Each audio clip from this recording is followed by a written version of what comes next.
Hi, I'm Sanaya. And I'm Ketki. And we're Thinking People. Today, we're thinking about our tech-mediated lives, how every aspect, social, work, and personal, is dependent on tech platforms today. We ask ourselves, can we renegotiate our relationship with technology? And how much of it do we really want in our lives? Life moves fast. Tune in to think about it. All right. Hi, Sanaya. What's up? Hi, Ketki. How are you doing? Good. Tired. Very, very tired. I think both of us are tired going into this episode. It's a Sunday afternoon. Yeah. And one thing I've discovered about podcasting, I don't think anyone does this in a cool, calm, and relaxed manner. It's always like sandwiched between like four other things that you're doing. Yeah. I have grown to realize this, that I just don't imagine any podcaster who's like, I had, a free day and now I have lots of time afterwards. It's always like sandwiched. So it's work at the end of the day, which is essentially like, you get into crunch periods, or I feel like even for us, because we've now set this like strict timeline, we're just doing it.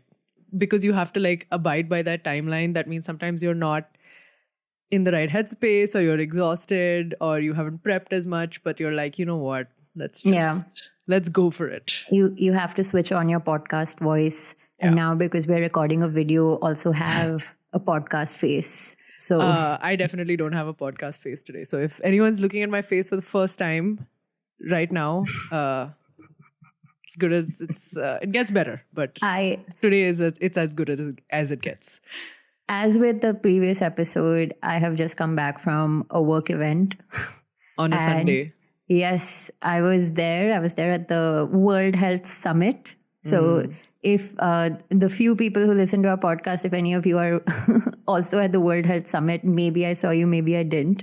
But yes, back from a summit and into talking about technology and our lives, which is a very vast and broad topic. But I think a lot of our conversations have sort of been building up to this. I think we've kind of spoken about how technology is shaping everyday life, the way we think about free time, our leisure time activities. We've spoken about how tech has affected how we read. We've spoken about how it has affected our sense of time, how we want to relax, and also our relationship with social media. But I think the reality is, and it's been the case for the entirety of the 21st century, is that technology has been creeping further and further into our lives. Yeah. So just thought that now's a good time to step back and to think about how is technology being used in different aspects of our life. And for the purposes of this episode, we're looking at four broad themes. First is our social life, that is anything involving social relationships and interactions. Two is our work life, which is another area that we are constantly thinking about. Three is personal and recreational, like how is technology making us think about our free time? And finally is what technology I think was always intended for, which is more functional tech, right? Like it's the kind of stuff that's making your life easier, and it's the kind of stuff that you can't manage or run your life without as it exists in 2025. And I think we're asking ourselves, how much technology do we want in our lives? How do we want to renegotiate what we use technology for and how we use it? Yeah. And a useful way in which we're going to approach this broad conversation and bring it down to our everyday life is to, for each of the aspects I just mentioned, think about the platforms we use, how we use them, which ones encroach upon our lives, and which ones actually enhance the way in which we want to live. Yeah. So, Ketki, shall we dive in? Yes, we should dive in. Actually, before we dive in, there was something that I thought about just at the nth hour, right before we were about to record, which is as I was thinking about all of these different parts of my life and how I'm engaging with different types of technology, that I ended up making a list of like apps on my mobile phone, right? Yeah. So that might help even narrow down this episode, which is that my mobile phone, this thing, is a tech product in and of itself. Yeah. But it's something that I carry around with me all the time, and everything that's on it is something that I am exposed to all the time, which is also why all of these apps feel so pervasive. Like the other kind of technology that we engage with is probably your laptop, your computer, your television, and then there's like tech appliances, right? But that it's not following that. you around. It's not the same thing. So I think it's crucial to note that a lot of what we're discussing or talking about is something that rests on the smartphone. At least for today. Digital. It's digital technologies, right? Exactly. Like electronic tools and systems that are meant for like processing information and communication, right? We're not talking about analog technologies. Yeah. Like I need my fridge, right? We're not debating whether or not we want a fridge in our life. It's specifically the digitization of different parts of our lives. Yeah. Yeah. Okay, so let's begin.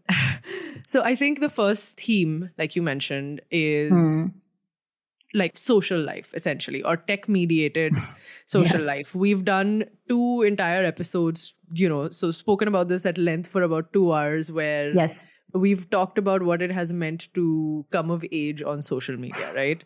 So there is the Instagrams and Twitters and WhatsApps and Reddits of the world. But I would actually encourage, we should get into that, but let's maybe talk about what other aspects of our social life technology is mediating. Do you want to go first? Yeah. So, I did the same thing. I essentially sat down, looked at my phone and listed all the apps and put it under these 4 buckets that we've come up with. And I think the interesting thing was that this category of apps that enable social relationships and interactions, etc., they're the least in number, right? Most apps were to do with anything functional, like, like ticketing, like the Air India app, the Make My Trip app, or delivery, which we can argue like how much of it is entirely essential and how much of it is stuff you can't live without, like Google Maps, Urban Company, that kind of stuff. So there were many more apps in the 4th category. And of course, when it comes to like personal recreational stuff and work, there are relatively more apps. But when it comes to your social life, there were like, your social media platforms, which again, debatable, like are they enabling social interactions at all? And as of today, I don't have any dating apps on my phone, but those would fall under this category. So I found it super interesting that there aren't that many applications that are focused on this, but they feel the most urgent to me because I feel like out of everything, this is what encroaches upon my life the most and makes me the most unhappy when it comes to my relationship with technology. And I think it's because it seeps inside you and it changes the way in which you think. Right? It literally changes your cognitive abilities. It changes your ability to socialize. And I think that's why I was interested in thinking about this, because I feel like they are marketed as serving one purpose, but the way in which they get into your life is completely different.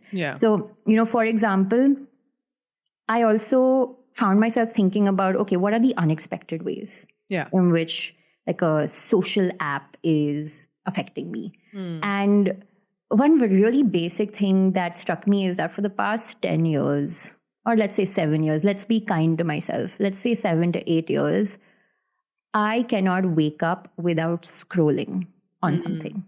Like the most primitive process for the human species, which is to rest and then wake up, I find it difficult to do without scrolling. This doesn't happen to me as much, but like people can't eat without scrolling, right? Okay, I see what you mean. In the sense that you're not like, are you trying to say that you're not able to physically wake up? Like you will just go back to sleep? Is that what you're trying to say? Or is it just now it's a habitual thing? So I think it began as a habitual thing, but now it's so it's seeped inside me to such an extent that now when I'm making a conscious decision to not do that, like I'm trying to not really use my phone for the first hour after I wake up. Yeah. But the first few days when I had made this decision, I had opened my, like immediately. First of all, your alarm is on your phone. Yeah. So you're grabbing your phone first thing in the morning automatically, right? And when I would grab it, I think automatically I'd open Instagram, automatically I'd open Twitter. And now I'm like assaulting myself with information first thing in the morning, right? And I think when I try to consciously not do that, I would open anything. Yeah. To scroll. Yeah. I have opened the weather app to scroll. Like I'm just like, what? I'm like, I'm telling myself not to open Instagram. So what do I open? And I have just looked at the temperatures in Delhi throughout April and May. So it's like I need that jolt of information to make myself wake up. Right. And I'm having to train myself out of it. What you're describing, right? Like this is something that I think afflicts all of us, which is this need to constantly scroll. When you're trying to wake up, it's probably when you're, like you said, eating lunch, you can't do that without scrolling something. Or just sitting on a bus stop waiting for the bus, you can't do that without scrolling something. But I think that need to scroll, that impulse has been trained into us because we've been using specific apps, which are your social networking apps. Because this is something that is inbuilt into those apps, right? Yeah. And it's interesting, like going back to your earlier point where you said that what I have found very interesting is that like these are the apps that are the most pervasive. Like they have had the most impact, but they're so little in number. And that speaks to our humanity in a sense wherein, of course, they are designed to be addictive, right? Of course. But what are these apps giving us versus the rest of the apps, right? Because correct. To me, it's a want and need situation. We need the weather app or we need Uber, we need UPI. Yeah. But we want social connection. We want to meet that next person and go on a date with them, or we want to know what that person that we're following or our friends did last night and see their stories. So it plays into that psychology of it all. Yeah, I think that's a great point. I feel like the reason why these are the ones that have this outsized like weight attached to them is because they take up the most time and they add the least value. And it's like come to the point where I don't even know what the value is anymore, right? Like, you could argue that small businesses are able to set up their marketplaces on Instagram in a way that they couldn't before. And you can argue that Facebook has turned into a marketplace itself, right? Like for buying and selling things, for finding flatmates or whatever. But at the same time, I feel like for the purpose that they were built, they're not really adding any value whatsoever, which is why they've hit like some kind of a crisis point, I suppose, where I do think that there is this shift, at least inside me, away from accepting this social media as a norm that just exists, right? In this world and as a part of my life. And I am beginning to take conscious steps to not be defaulting to scrolling when there's empty time. I'm like, let me be absent-minded, right? Like, let's not fill myself up with information constantly. And because I'm trying to, like, take this turn towards the IRL part of my life, I, started thinking more about the other types of apps in this category, right? Like social media is one part of things, but then there's also like apps that enable you to meet new people, right? Like that could range from like meetup.com or whatever. It's not so big over here, but dating apps fall in that category. They're their own like beast and monster altogether. And I think there's also these new platforms and services for you to make friends, right? Like meet people, meet strangers and make friends with them. And that's when I started thinking to myself, I'm like, are there some things that should just not be tech mediated, right? Like open-ended, judgment-free question. And this thought sort of occurred to me when I saw this new platform called Time Left, which popped up on my Instagram, and I think it's just launched in Delhi, and it's essentially this platform which allows you to meet like strangers, and their website says the real distance between you and the people you don't know is a warm hello. Yet it feels daunting to take that first step, especially in person. And it's trying to offer opportunities for the magic of chance encounters by removing chance from it. Yeah. It's just a second, I'll put my phone on silent. Silence your notifications. God. Yes, we were just interrupted by by your phone. By an Outlook email. Oh dear. That was that notification. But yeah, so Time Left got me thinking about this, where I think it's interesting because I think that there are, like, social media is creating its own sort of universe, you know, metaverse, the Instagram family of apps and the communities that exist over there. But I do think that dating apps and something like Time Left is a little different because it's trying to, again, digitize something that happens in real life, which is meeting somebody. It's trying to digitize meeting, and it's trying to like provide like a market where demand and supply can be met, right? Yeah. So it is doing that. So I got my knee-jerk reaction was that this is not required. Yeah. Right? Like that was my knee-jerk reaction. But then I started thinking about it more seriously, which is that this is not like unrelated to the way in which social media has changed the way in which we think, right? Yeah, exactly. I think that there was this one Financial Times sort of breakdown which has stayed with me so viscerally. I think about it every other day, where we were talking about how like the human brain has reached its peak intelligence and capacity to understand, and that beginning, and this happened in the early 2010s, and since then there's been a decline in attention spans, decline in levels of focus, the capacity to learn new things, our memory, our ability to self-regulate.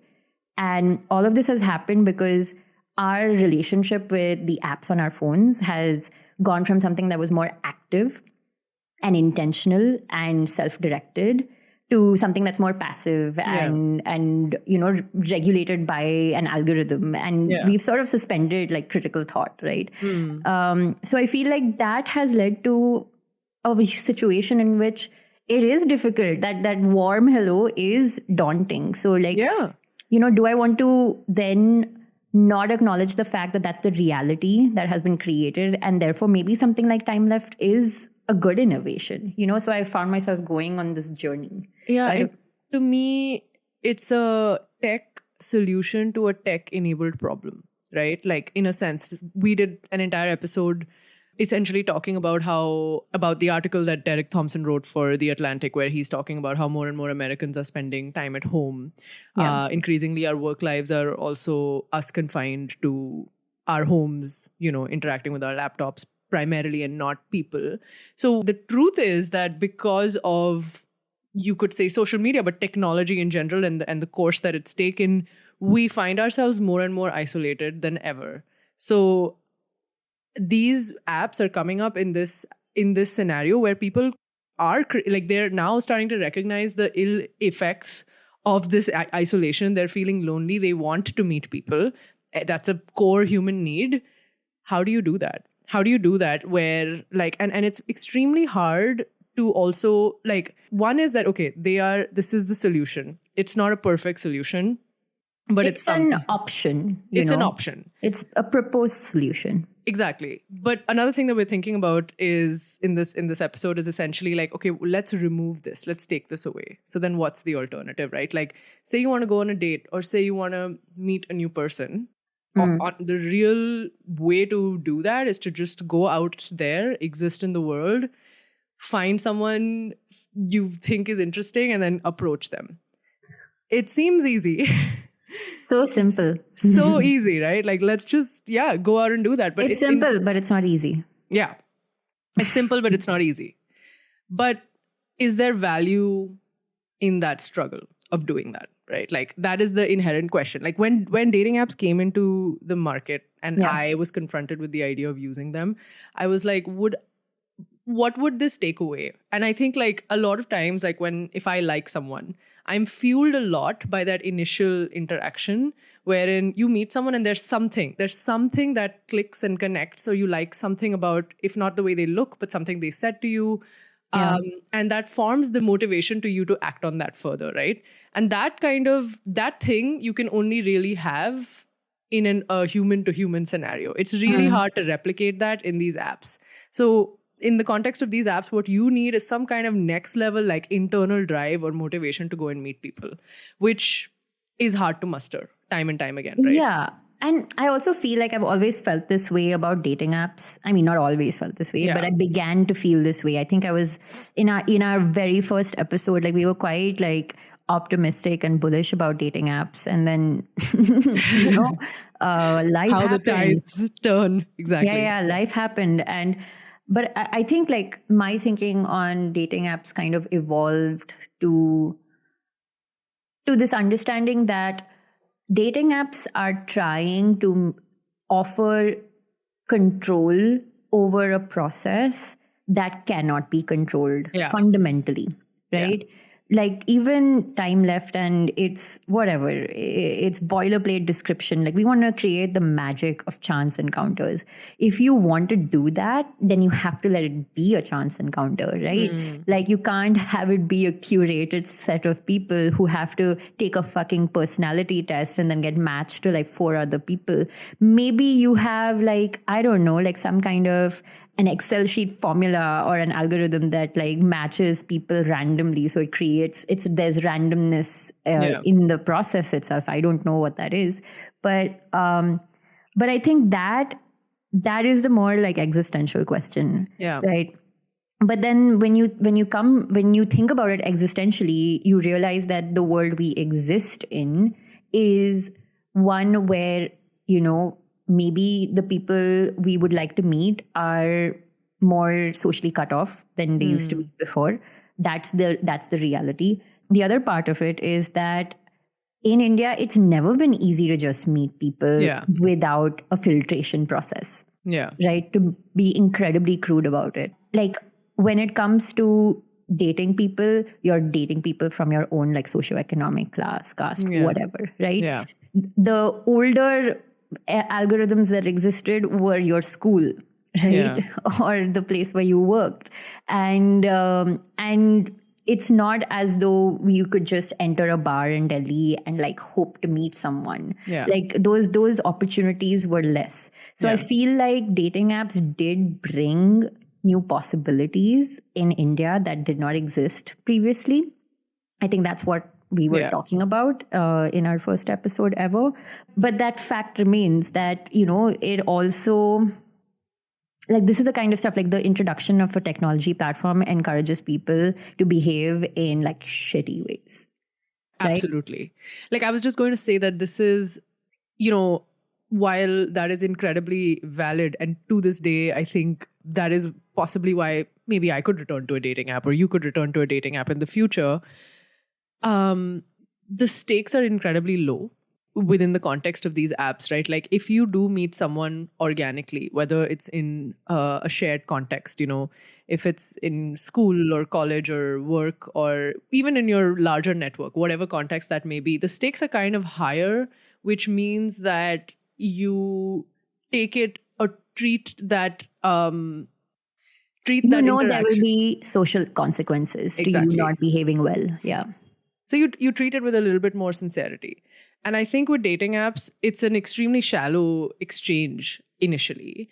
And the stakes are so incredibly low. And I feel like that's, again, going back to my earlier point, which is that there's a lot of success stories from dating apps. So, I do want to mention that like that does happen. But I do think that like breaking that initial barrier is incredibly hard to do because, at least for me, I've always found it that way because the stakes are so low. So I'm just not, even personally, I'm like, okay, this is just another person off a screen. You know? I think, to get like statistical about it, I feel like if a lot of this depends on like, luck that you feel about a person the way they feel about you, I don't think dating apps drastically change those odds, right? So that being said, that means of course you're going to find people on dating apps who met each other and had like meaningful relationships. Of course that's going to happen. It's just as likely for it to happen on a dating app as it would be organically off a dating app in the analog way of meeting somebody, right? Yeah. The illusion they create or they would like to create is that dating apps make it more likely. I think that's the dangerous allure of dating apps. It makes you think that if you just scroll enough, if you just swipe enough, if you just have like that one additional like small talk laden conversation, you're improving your chances. But the reality is that you aren't, right? Yeah. It's still incredibly random. Yeah. And they've like put it into their marketing. I will never ever forget the Bumble billboard that I saw over the flyover, the E Square flyover in Pune, which said, "Fate is great, but Bumble is quicker." That's false advertising. I'm going to put it on the record. It's false advertising. Yeah. Okay. So let's pivot. Let's hard pivot. That's yeah. Let's move on to. Let's get working. Yeah, exactly. Let's move on to something even more daunting than dating, which is work life. Yeah. Okay, with work life, technology to me has introduced this. So with social media, it's something that we keep returning to, and the app in and of itself is so addictive that like you have to keep going back to it. I think with work, it's like you want to keep escaping it, but it keeps clawing its way back into your life, right? Like you just got a work notification. You just got an email notification. And years ago, I read this article in New York Times or New Yorker, which was titled "Email is Making Us Sick." And back then, it was even before Slack came into the picture, but it was this idea that, it had been like a decade of email like being integrated into work life in this way, or like integrated into work life and then also into your smartphone, where you could receive an email at any point in the day, or like if you were to receive an email, you could see it at any point in the day. And the idea that you would be able to like see this and kind of like digest, like basically you would be in a non-work context, but you'd see an email, meant that you were always on. Even when you were off work, you were always on.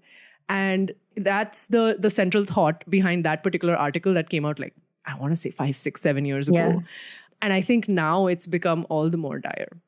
Right? Like, because if I see a Slack message on a weekend from a colleague, it bothers me. And if I don't respond to it, and in fact, like I currently, I work with a global team. So oftentimes I will log off and my computer will be shut, but on my phone, there will be like Slack notifications that start coming up around like 6:30, 7 p.m. in the evening because the US team is waking up. Yeah. And I just have this like guilt that comes over me, which is, should I respond? Should I not respond? What is that barrier that I can create from work? And I feel like that barrier is increasingly starting to get all the more blurred. So I think the primary apps that I interact with or that I have on my phone, which are work related, are just email and Slack, really. And I think that they force me to be always on, which is something that I struggle with to this day. So I will say there are a lot of work-related apps that are so functional that you don't notice them, right? So there's Drive, Calendar. That's true. Right? Your note-taking apps. Yeah. Your job marketplace app, something like LinkedIn, Zoom, Google Meet, like those kinds of things. They're so incredibly functional. Like their purpose is just for it to be functional that you didn't even think of them, right? You're like, of course, they're adding value to my life. They're not taking anything away from me. They're not like, they are the digital tools that we need, right? And I honestly feel like email, right? I think in and of itself, I think it's incredibly functional.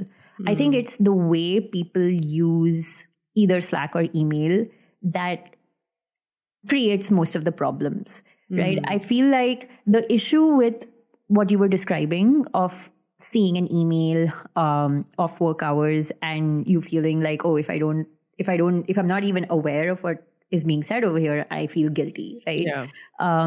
I think that is an outcome of our like enthusiasm to be working across time zones and in hybrid work formats, for example. Like it is going to create that problem. I think the other issue is that the work day is structured in such a manner that you really can't, you have to account for some amount of time to go through your email before you start working, right? Yeah. It's impossible to start a Monday or any day of the week without first checking your email, right?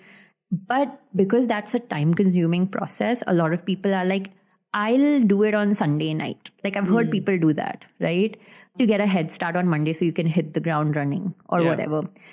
I feel like that's like a work culture thing. Like, how do we want to deal with email? Like, when do we want to send an email? When are we CCing someone? When are we expecting a response?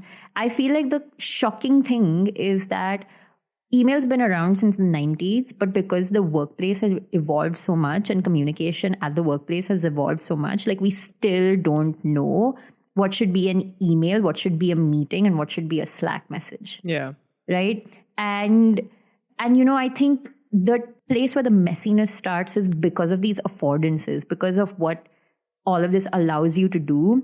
People are indiscriminate, right? Like they'll I'm sure if something was sent to you as a Slack message, if that same thing was sent as an email, let's say, maybe it wouldn't stress you out as much. Yeah. If that same thing was turned into like a meeting which they just put on your calendar, maybe it wouldn't bother you at all, right? It's just that nobody has figured out how to do what. And year in and year out, we are trying to optimize this shit and not able to do it. Like we've not figured it out. Yeah. Like what exactly? That's very true. Because if I think about it, in my day-to-day, we only really send emails if we need something to formally be on paper. Like my manager is not sending me an email saying, hey, Ketki, can you do this? She's slacking me. But if I'm working on a project and I need approval, like formal approval, I will send in a written email. Yeah. And she will approve it. And then it's like a proof thing. Like that's literally the only scenario in which I'm seeing email being used, at least in my work context. Every other thing in my inbox is a notification of something else. So for example, at work, we use a lot of tools, like we have like work planning stuff. So we have something called Jira. Do you know what that is? It's like a work planning interface. We use monday.com.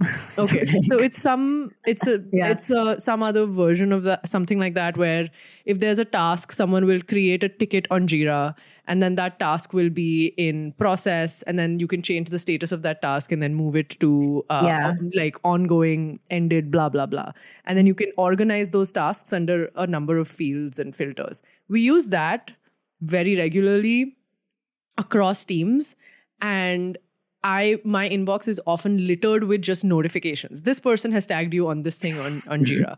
And I'm just like, I'm looking at Jira anyway. You know what I mean? Like, so it's a lot of, it's email to me now has become incredibly just messy. Most of the times I'm just trying to like empty out my inbox because it's just, I wake up in the morning and it's clogged and there's nothing really of value in it anymore. So I also think that we are now reaching a stage where email is kind of becoming obsolete, but this could also be the industry that I work in, right? Yeah, you're on the forefront of tech innovation. I think email it's still got like a lot of value for the kind of work I do. We are like experimenting with like work planning. We're like trying to incorporate it a little bit more into the work that we do. I have worked with teams that are very pro Slack. I've worked with teams that are anti Slack. I've worked with people who are pro and anti Slack in the same organization. So sometimes I'm using WhatsApp for one person, but Slack for another person. So just general internal communication is all over the map. But for the most part, I feel like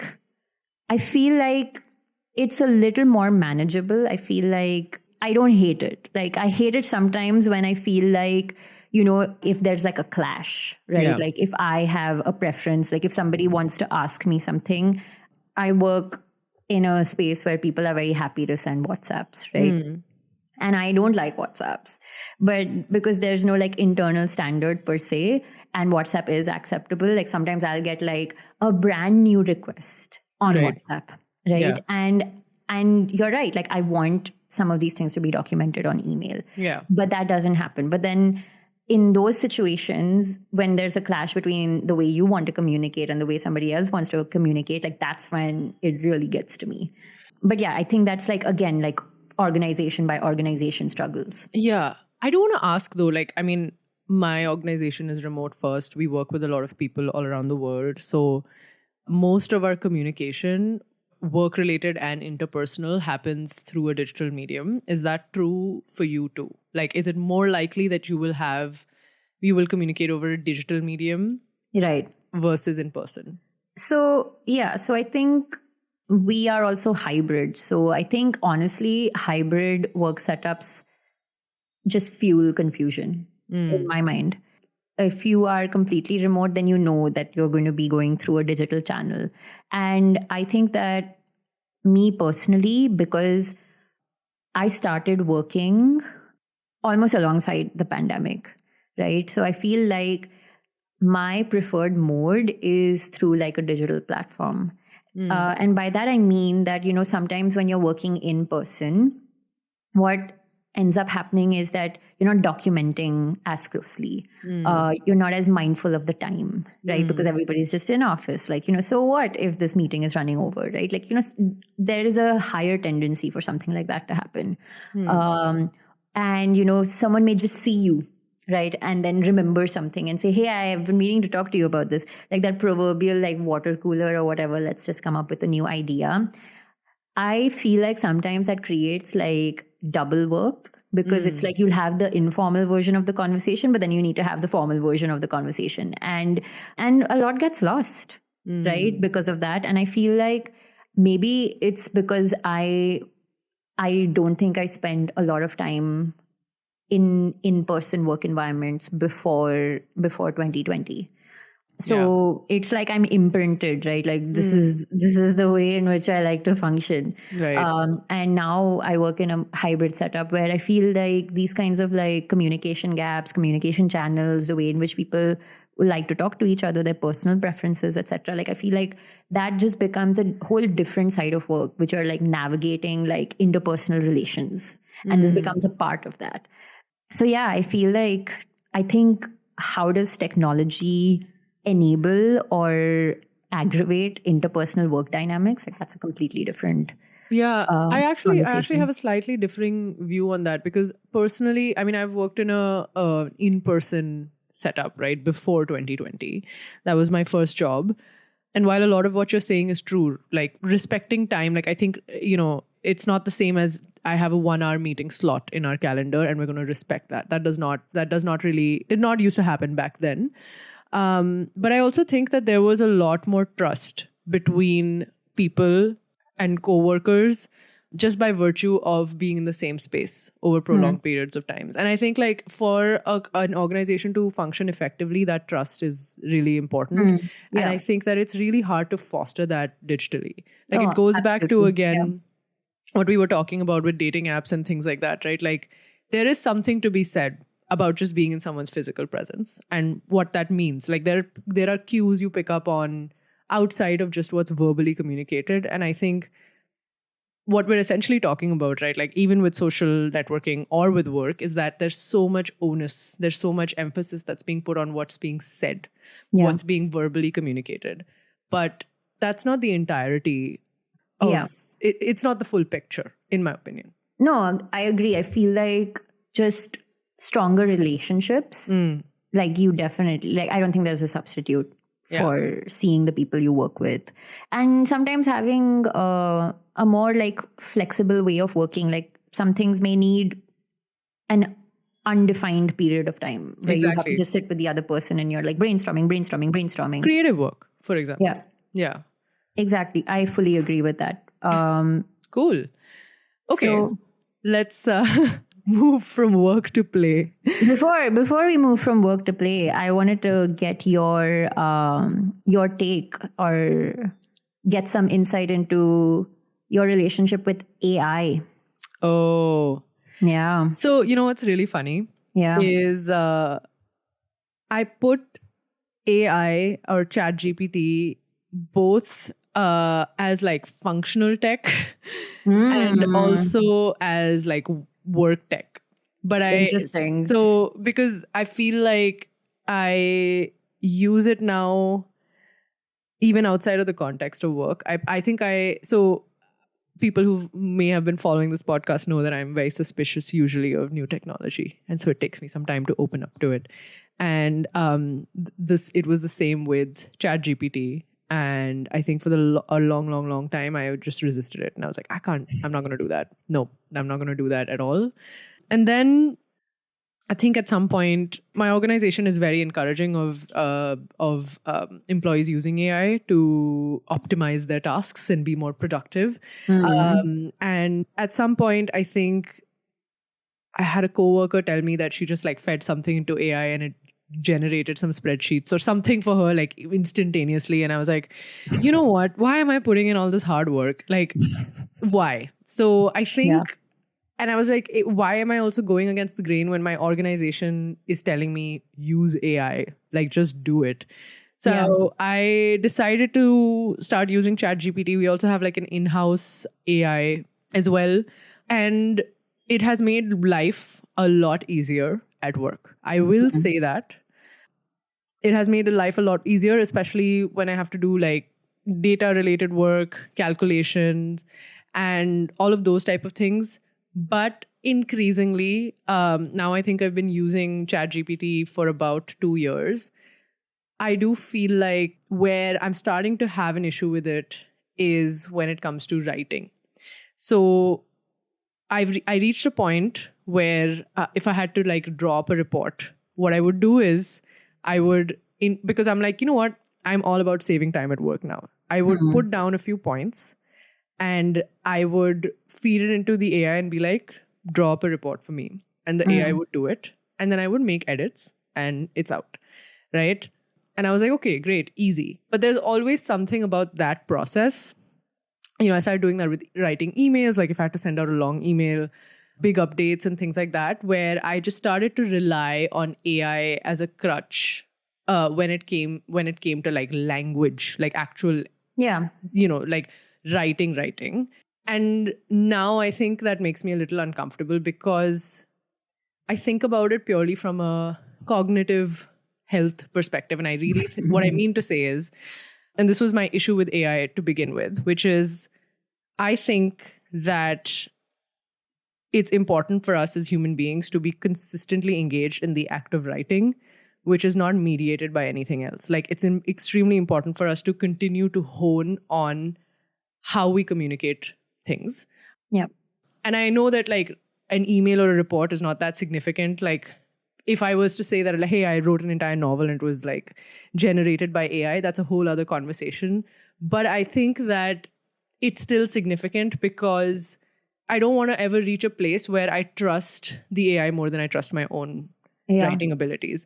And I feel like sometimes there have been moments where I'm like, wait, is that right grammar? And then I'll feed it into the AI and check it. And I'm like, freaking, I know this. Like, what is wrong with me? And I just feel like I've reached this place.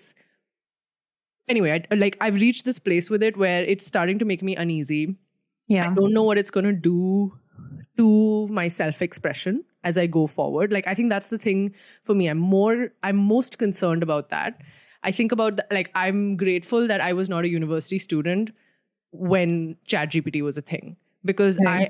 I really think that process of really trying to like condense your thoughts and put it together on paper and churning out a paper overnight is an extremely important one.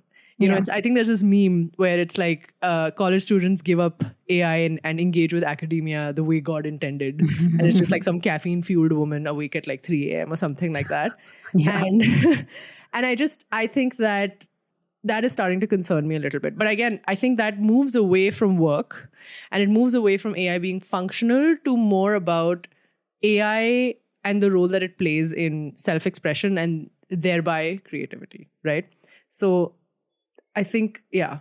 So let's not hard pivot then into personal and recreational and kind of use AI as a jumping off point, right? Like this whole idea of like AI and anything that requires like expression and creation, right, of thoughts. And how people want to use it, right? Like, I think for me, if I just go back to the work side of things, because it's very interesting. I saw again another Financial Times like data breakdown, which saw that the two professions that are most impacted by AI in the last 2 years are writers and computer programmers, and not other people. And the reason behind that was that AI is not able to effectively replace any job description that needs to deal with any kind of messiness, right? In terms of like shifting priorities, multitasking, managing different types of people, coordinating across teams, etc. But at their core, AI platforms are language processing models, right?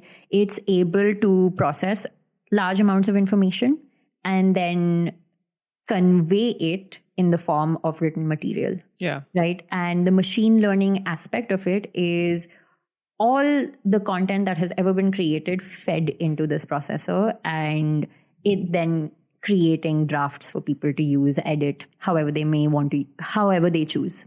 And I feel like when I think about it, because writing is a big part of my job, has always been a big part of my job, no matter where I've worked. Yeah.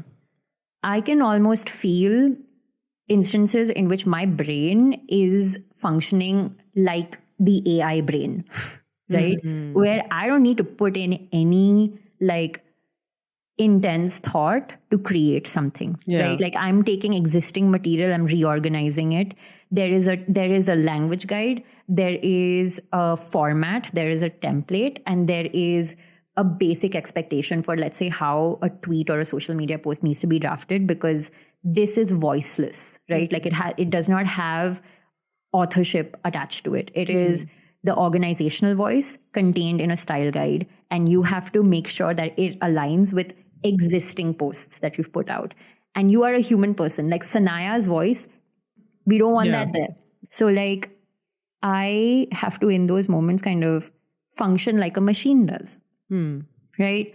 And this has got to do with content for brochures, content for websites. And that voiceless, authorless content is the thing that I think AI threatens the most, right? So when you think about something creative, I don't think AI can do any of that. Yeah. Not even close. And when I am working on something, I mean, I have to write like an opinion article, right? Like something that's going to have a human face attached as an author, I'm not even turning to AI for anything. Not for the initial thought, not even for the research, not for one word in that entire piece of content, right? Like that is entirely generated from my brain. So I can find myself sort of negotiating that, like where do I need AI and where do I not need it whatsoever. And usually you need AI when you have a whole bunch of raw material and you need information to be organized. But even then, what it spits out, I then play the role of an editor. It's just created like a first draft for me. And it doesn't even save time often, right? Like, it's like, what is the task that it is helping you with? Sometimes creating a first draft of inane material is very difficult, but editing that is easier. So instead of you doing that, you are doing the more like mentally engaged part of it, which is editing it, seeing how it fits best with the kind of messages you want to convey. So yeah, I do, like, I think about it differently because I don't think AI is capable of anything creative. But I think what you're saying is that how do you develop the ability to write at all if you've never created a first draft, even if it is of the most boring, voiceless thing on the planet? Or I would even say, right, like, how do you, I mean, look, we are using AI now. I mean, I'm 29 now, so I technically started using AI when I'm 27. But I've had 27 years of doing that myself. So I think what scares me is maybe really just younger people getting on this, right? Like I don't know how my relationship with it is also going to evolve, because I guess I'm relatively young. But even younger people, right? Like, how would they know how to edit something? Say AI churns out a report for you. How do you know what's good language? How do you know it's written in a way that's appropriate if you haven't really done it yourself? And done it and then made errors and then done it again and then made errors and then done it. Like that is the process. Yeah. And these people aren't really reading either. Yeah. So it's a scary situation. Yeah, 100%. Okay, let's play.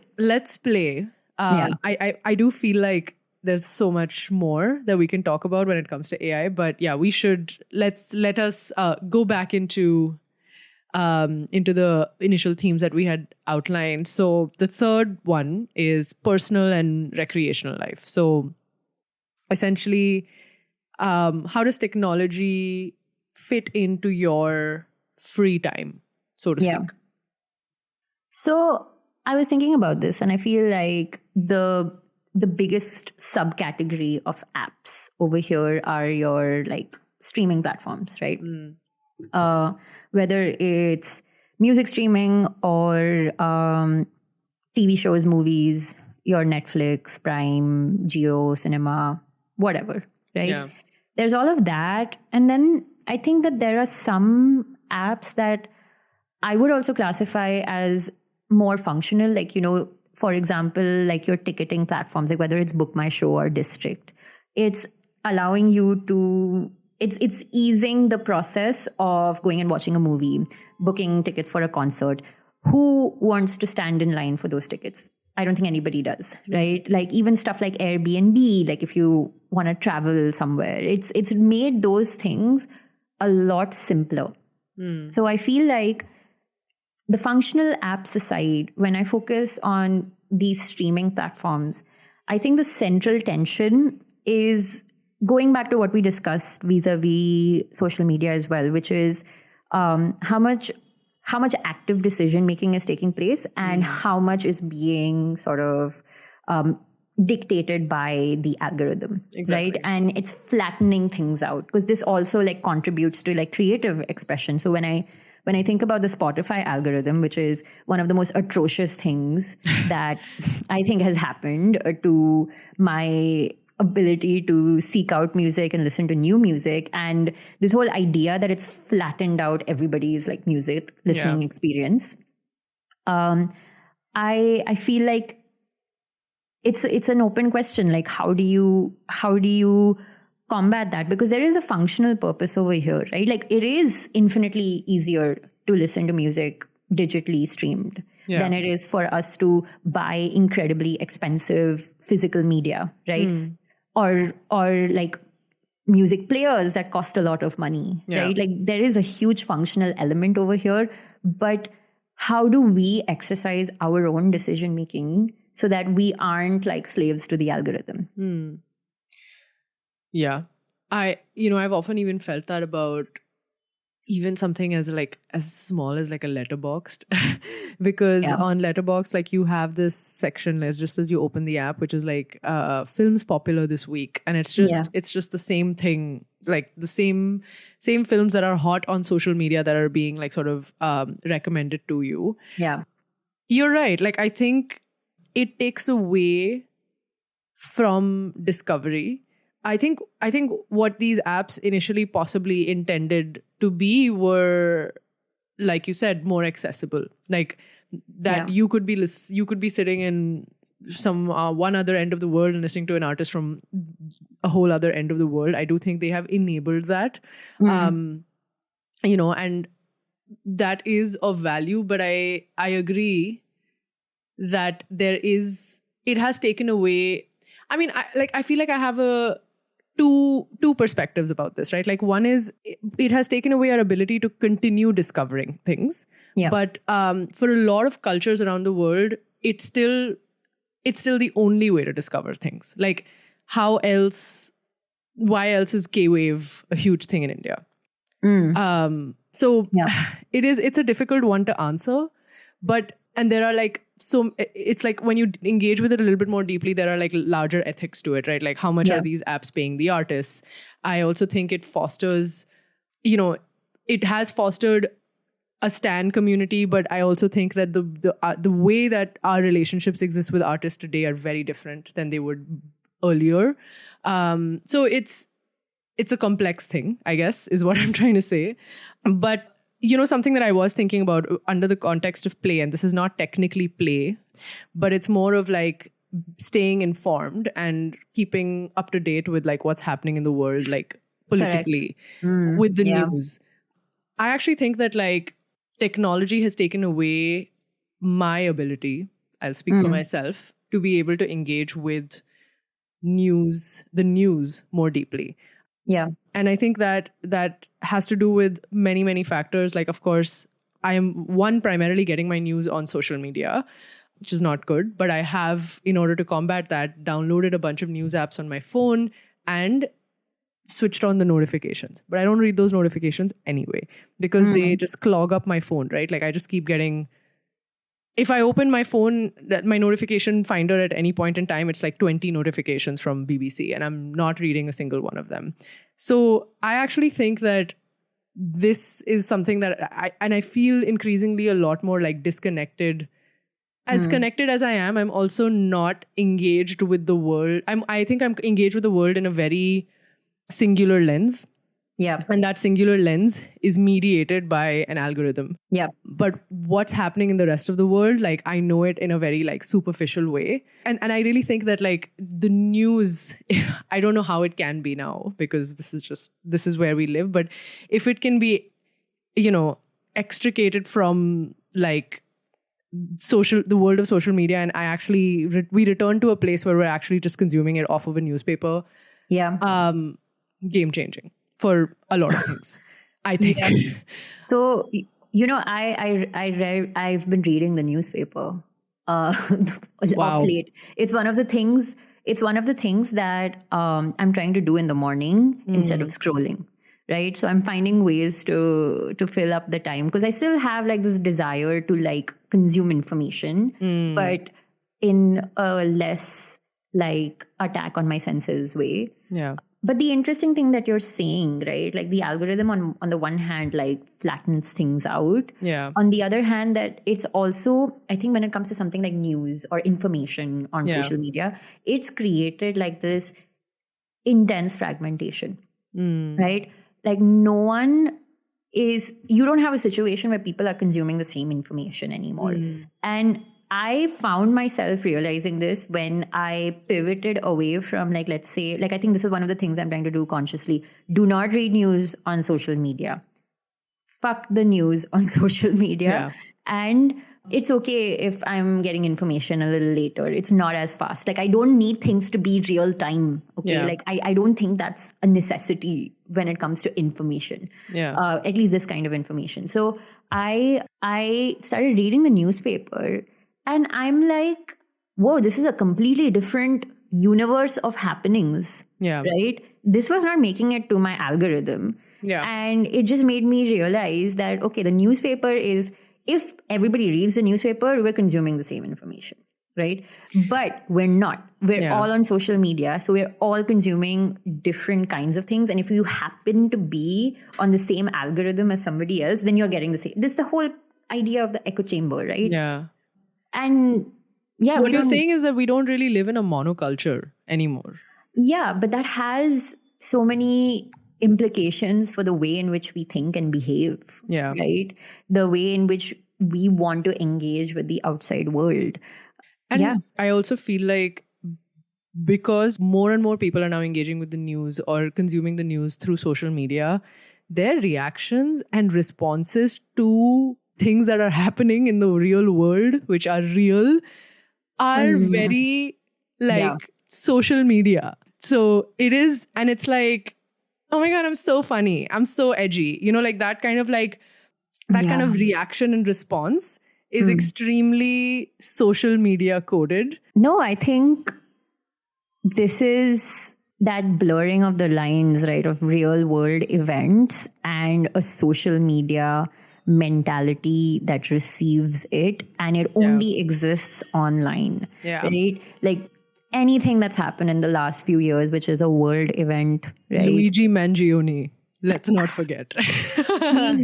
Yeah, I think the latest that I saw about him, like there's an actual trial, like, you know, that's going to have like a judgment at the end of it, right? Which may mean this man goes to prison, right? So I feel like the important thing to ask ourselves is how much of what is happening online relevant to the real world, right? Which is the reason why I wanted to wanted us to talk about this, is that we should go IRL, right? Like an IRL should stop being IRL. It should just be the world and reality, right? It's only IRL because there is this parallel universe that exists online. And I feel like the most concerning thing about this meme-driven response to like dire things that are happening in the real world, whether it's suicidal tendencies among teenagers to somebody murdering somebody else, it just makes the only thing to be concerned about right now is the mental health and cognitive abilities of the people on those platforms. Yeah. Right. And then to ask yourself if you want to be there as well. Right. I think that's the question, at least I started facing, where I'm like, you know what, maybe I don't want to be a part of that quote unquote discourse, right? Like it's not discourse. It's not discourse. No. It's not. It's not at all. But it is a phenomenon that has reached some kind of a logical extreme. And I really wonder where we go from here, right? It's a minority of people who are up there and have had their brains exposed to this. But how do these people function in their real lives? Yeah. Right. Yeah, possibly in incredibly different ways, right? It's an absurd world for sure. And I agree. I think when it comes to the news, and I think this is a question that has been asked of, or has been thought about within the context of just media platforms or the dissemination of information, which is, what is the limit? Like, how much am I meant to know? You know, when there was the newspaper that came out, or there was television, and now there's social media, it's like, how much of the world must I be engaged with? I think there is, of course, like, to be a well-informed person is important and a necessity. But I think with social media and the integration of news on social media, I think it goes a layer above that, which is, does everything require my response or like my deep critical thinking? Some things do, some things don't, and I feel like it takes away our own agency to be able to determine what we find valuable or what kind of information we want to seek. And I think that even plays into what you were saying about stuff like Spotify or even these streaming platforms like Netflix, etc., where it's like what you are consuming is what the platform is projecting to you. I think the central thrust of this entire conversation is how can we exert and exercise control over these tech platforms and tools, technology tools, right? Which is what we should remember they are, right? Yeah. It's when their encroachment begins, whether it's got to do with social media, to your ability to emotionally engage with world events, to selecting what song you want to listen to next, right? Because technology has mediated every single part of our lives right now, how do we maintain that semblance of control? Yeah. Thanks so much for listening. Thinking People podcast is hosted by Sanaya Chandar and Ketki Sharma. Our producer for this episode is Saurav Das. You can find us on Spotify, Apple Podcasts, or wherever you get your audio content. Be sure to follow us at Thinking People Pod on Twitter or X and at Thinking People Pod on Instagram. If you'd like to get in touch, write to us at thinkingpeoplepodcast@gmail.com. Stay tuned for our next episode. Bye.